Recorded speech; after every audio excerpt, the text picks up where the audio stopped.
remarkable new evidence. If this film indeed corresponds with Vereshchagin's story, what we are looking at is the scene of the crash site in Pereosovsky as viewed by a camera on top of a military truck. The focal point of this scene is here, and indeed appears to be a disc embedded in the ground. Here we see soldiers exiting the truck, led by a captain. The troops are met by another officer, this one a major, and then they join other soldiers and officers already on the scene.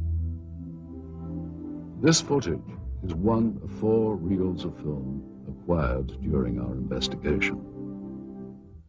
Explore it. This film footage certainly seems to depict interest by Russian military personnel in the object that is seen sticking out of the ground. Soldiers, officers, and civilian-clothed agents are deployed around the site, and they appear to be both guarding and examining the object. This is what we found on one of the 4 reels of film obtained in Russia.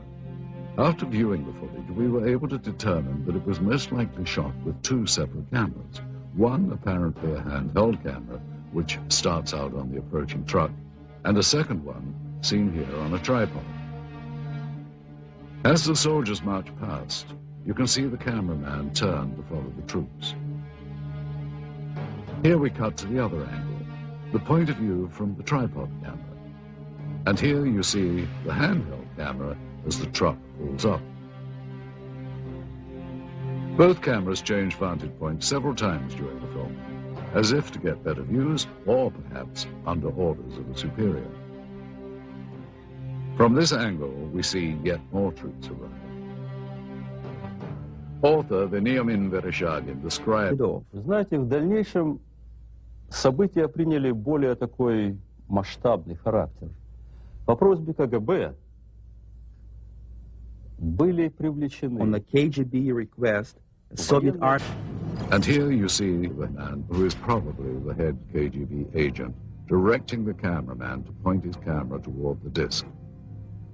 A total of almost 1,200 feet of negative were recovered just on this crash site. It is possible that more film was shot, but this is all that we were able to obtain. None of this film depicts the removal of the disc itself, and at no point do we see inside the object. From this angle, we do see the handheld camera shooting behind or inside the disc. However, that footage, if it was in fact ever shot, was not included in the cans of film we acquired. We can only speculate that it may still be at large. We must also speculate on how the object ended up here, based on information from where did this object come from and how did it come to crash here? And more importantly, what has happened to it since?